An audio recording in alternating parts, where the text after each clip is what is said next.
Hello everybody, I'm RuudDevil. Welcome back to BFME2 Cast 109, number 10. I remembered the first, already, less than 2 seconds in. But yeah, I remembered the, episode name. We are on Tournament Rohan, a new map. Oh my god, this is a 2v2. In the top left, we have Mordor as Sahit Mac? Mac? Is this his new moniker? Probably not, who knows. And in the top right is also Mordor last. Now, I don't know if they're fighting left to right or top to bottom. So, we'll see, but I'm pretty sure it's top to bottom. But anyway, we've got two Mordors, and in the bottom left we have Isengard Stormcrow.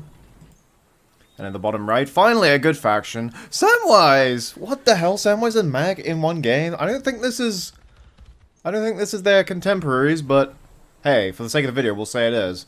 So, I've never actually seen Tournament Rohan before, and this is a fucking cool map, lovely mound in the middle. We've got two outposts guarded by two trolls. And then two signifiers guarded by two wargs. Alright, so the Mordor player is getting his, is that second orc pit? Two orc pits out. And as you know in 2v2s, the strategies can change because obviously you have a second player to compensate. And he's going with a tavern first of all. Alright, he's going to go for Corsairs to just harass the other team, obviously. Forward barracks placement, obviously, because tower guards are so fucking slow. But with Rallying Call, let's just see how quickly they deal with this troll. Damn, trolls are, they're just mean in 109, look at that. You kind of need him to walk it into your pikes and there he goes down. So obviously trying to get the money from the troll cage. I can never remember what each faction gets from the inn. I think Gondor gets hobbits or something. Anyway, Corsairs going in with their amazing speed, running straight past the fortress. And obviously he's just going to demolish the farm for the sweet, sweet cash, rather than just let the Corsairs get it. Eye of Sauron, obviously, to give him a little bit of extra damage. Let's see how quickly this goes down. And we won't know, because he demolished it. Man, aggressive game. Second wave of Corsairs going in. And Uruk-hai scouting the base. It is top to bottom. And these guys look the exact same fucking color. It's purple v pink. This is going to be kind of annoying. I hope you guys know your factions. Because I sure don't. So there's nothing more demoralizing than spending a crap ton of money on a barracks. How much of a tower guard? 400?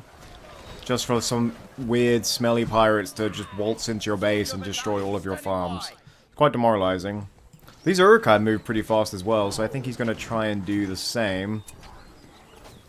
Obviously destroy the Mordor economy. And a massive host from the north. I was just about to say they were sweeping down, but as I was about to say, they just stopped. Who's this? This is Mac, right? Yeah, so hit Mac. There we go. Anyway, Mordor is just sort of running riot over Gondor at the moment. It's going to be really hard to get some farms because, I mean, he can destroy the farms a lot quicker than the fortress can destroy the Corsairs. 3 Corsairs in the base now. Let's just see how much damage they do. I think their melee is actually faster than their firebombs.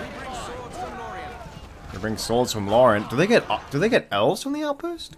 They do. Oh my god! So it went back to like BFME1 style. I think that's definitely not the same as it was in 106. So I think they reverted it back to elves for 109, which is cool because it's those OP Galathrym. And there is a lot of Mordor in the Isengard base. Oh my god, Easterlings and Orcs just swarming. Isengard player needs a lot of help. Murder of Crows does debuff him. Dude, industry going down left, right, and center. You can see the Isengard player in the top left corner is still trying to destroy Eco. While his base is in ruins, basically. He's got 0 buildings outside of his furnaces, that is. Let's just see. He's got 600 monies. Gondor's got 100. The top team, the 2 Mordors, are firmly in the ascendancy. The Corsairs, and now these Orcs have done a number on the bottom team. But he obviously feels he's not strong enough to take on the fortress. Oh, maybe he is. He's going for it. And those Orcs were buffed by something. I can't tell what was buffing them. We're just going to take a quick look over here. Counterattack from Gondor. Having to put down these annoying Corsairs. Nazgul's come out. I think these tower guards have got lost. I don't think they know where Umbar is. Gondor soldiers level 3 doing a good job. And that Nazgul's demounted because there are Uruk pikemen there.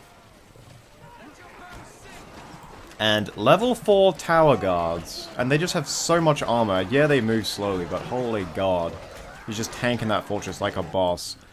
Mordor is shifting to the bottom right, obviously to provide some relief for his teammate.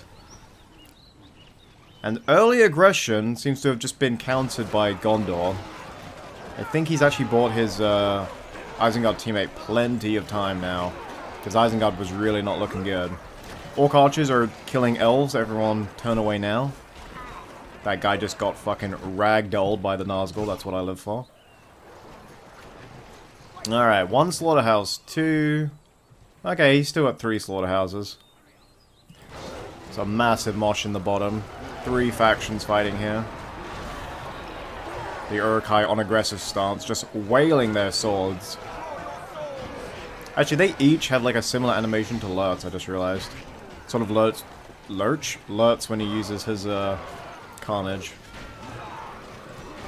And orcs, you got no fucking chance. The fortress kind of held back on that final arrow on that orc. That was weird. Top left, Uruk-hai is still going with Lurtz, who doesn't get crippled at level 1, remember that. But the Nazgul is low. War Chant does come out for Mordor. Now this is always the precarious moment, because you can't run away from something on a horse. It will always catch up with you. But he seems to be stagger stepping to sort of fuck up the attack orders of the Nazgul. That is a really good tip, boyos. So, ordering to move and then stopping, so I would imagine hit S, and then just repeat. Apparently stagger stepping is actually a good way of getting enemies off your tail, because you saw the Nazgul lost a lot of ground, and then he's just decided to go a different way. Mordor's heading south now, trying to destroy the barracks, but I want to take a look at Gondor moving north. The outpost was a really good idea. Oh, sorry, the inn was a good idea, because these elves are doing a lot of work. I think he's obviously said to the Isengard player, listen, you just tank everything, I'm going to try and take out the top right. Because this guy is fighting 2 armies right now. Oh no, I guess Gondor has 1 elf there. If I was the Nazgul, I would actually just try and cap this inn. Because he's getting a lot of value out of elves, you want to deprive him of that. Lurtz Carnage just fucking destroying it. Is he going for the inn? No, he's not.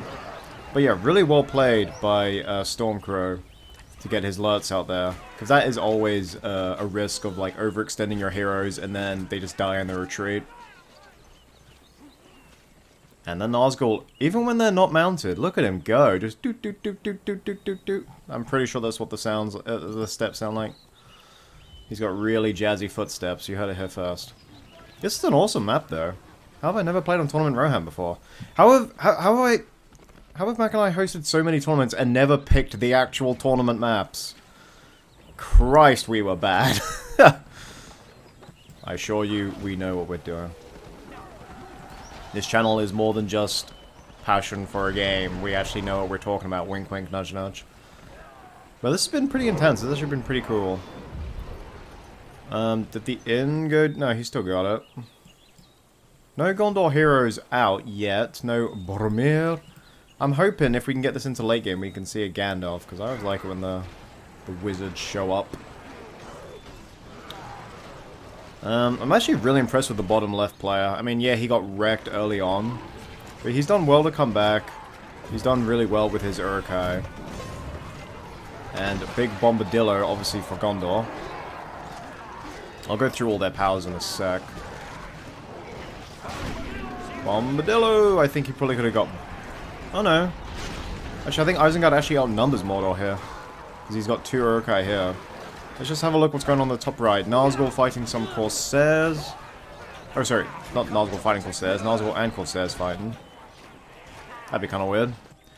But Gondor is not finished yet. 2 Gondor soldiers with some elves coming in. Just 3 fucking kills at this point. They can just massacre these orcs. Who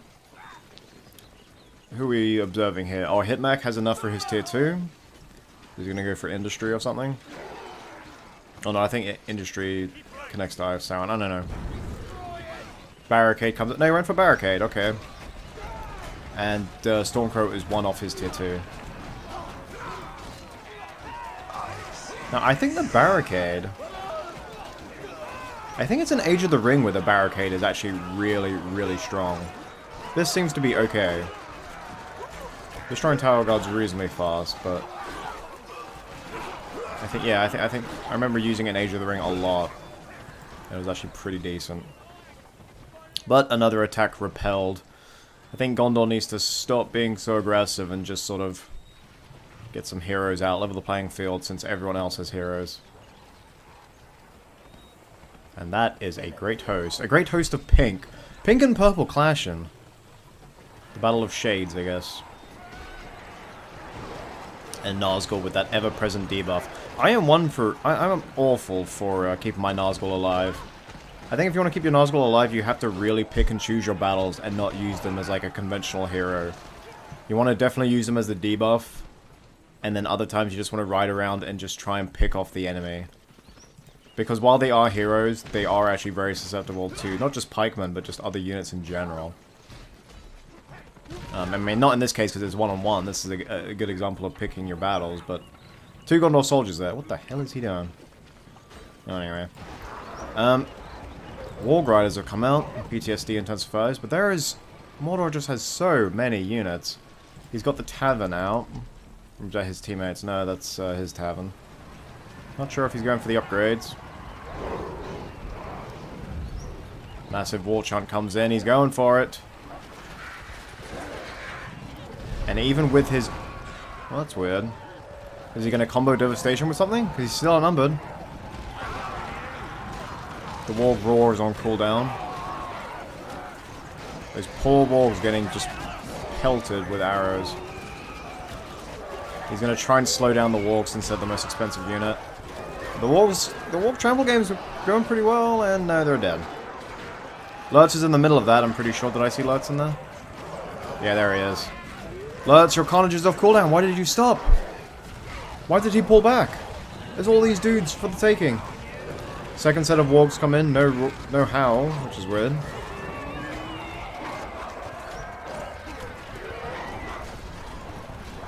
And the crows come in to obviously make the orcs even weaker. Gondor Cav, man, they are majestic as fuck. They come in as well. You have to watch out that the Cav don't get stuck. Which I think, because he's trying to get to the archers, but they're just hiding behind a wall of orcs. So that was a real good win for Hitmac. Because if he loses an orc, it's 75 resources to replace. But you lose cavalry, that's 500. Gondor's moving up with more elves. Boromir is finally here, level 3. He's obviously seen some action already. The Mordor's got the signal fire, they want to obviously cap that. Just with how important tier 1 abilities are, they can make the difference in these engagements. So obviously a signal fire you can use more. They are clumped as fuck. Firebomb's coming in. Because obviously that just continuous fire damage is really useful. And kind of demoralizing as well, because it forces you to move out of the fire.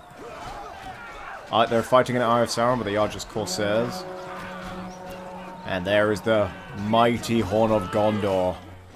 Now the White Tower knows their beloved captain is in battle. That lightning from across the lands means Saruman has entered the field, which means that those orcs are going to get fireballed and wizard blasted. And you can see Saruman moving up the map. I just want to watch what happens here. Boromir v Nazgul.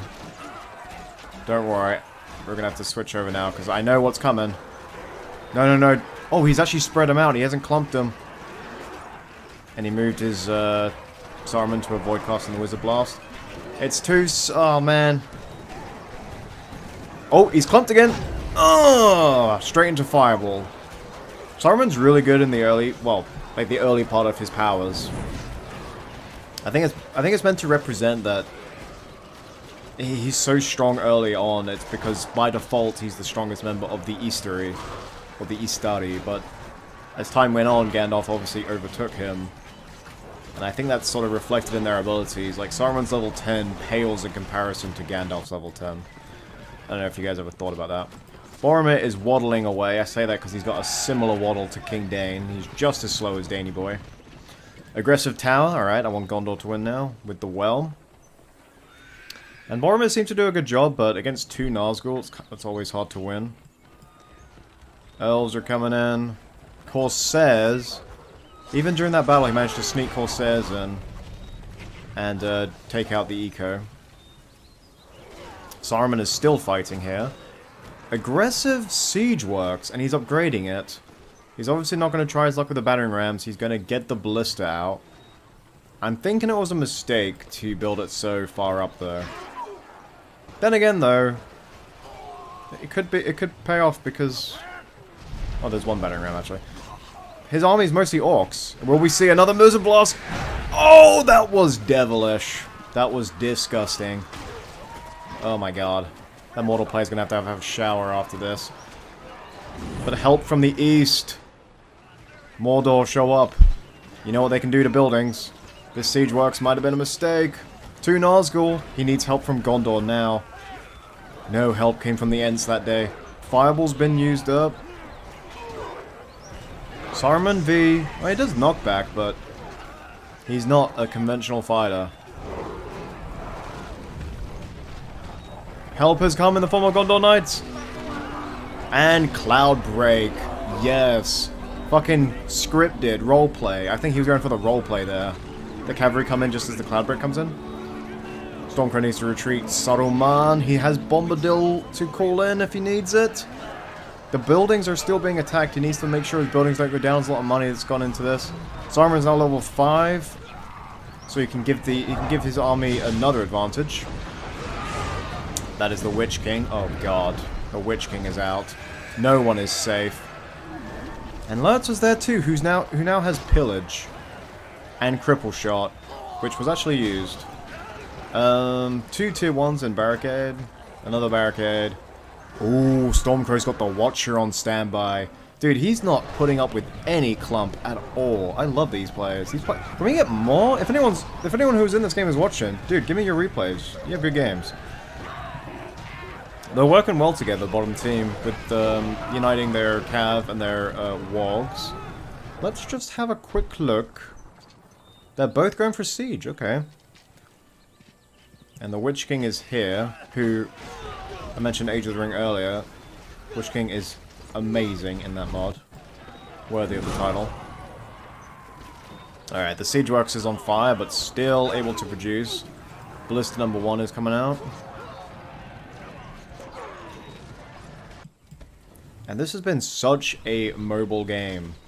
Not that kind of mobile game. I mean, like, there's been a lot of movement, a lot of aggression, and it's not been very stagnant. And elves. Elves are taking the place of the Thillian Rangers. He's got a marketplace for that eco. Hasn't researched... Oh, he has researched Grand Harvest, excuse me. And he's got the stables. Yeah, this is weird. I guess in such an aggressive... I guess... Oh, watch has come out. Oh my god! Oh my goodness, how many command points was that? Did he... How much does he get for that? He's on 7 command points. I think he would have gotten a fair few from this. Well, Hitmak has been clumping an awful lot.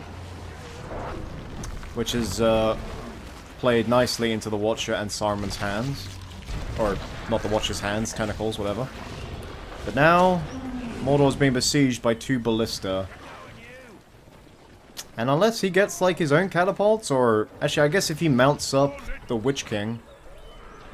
What's going on down here? He's still trying to go for the harass. Dude, you need to shift into the mid-game. I think Witch King is... Where did Witch King go? No, he dismounted him. Dude, you can take out the siege in 1 hit while you're mounted. The fortress is being hit. That damage is insane. Is there a 3rd ballista out? No, he's doing 2. Oh my goodness. But like... The Felbeast can take both of these out. Hitmak should have called for help immediately. I really don't know why the Witch King is not coming to help. And I think one more shot. There it goes. Engagement in the east. Bombadil's there. I love his punch animation. He's just like...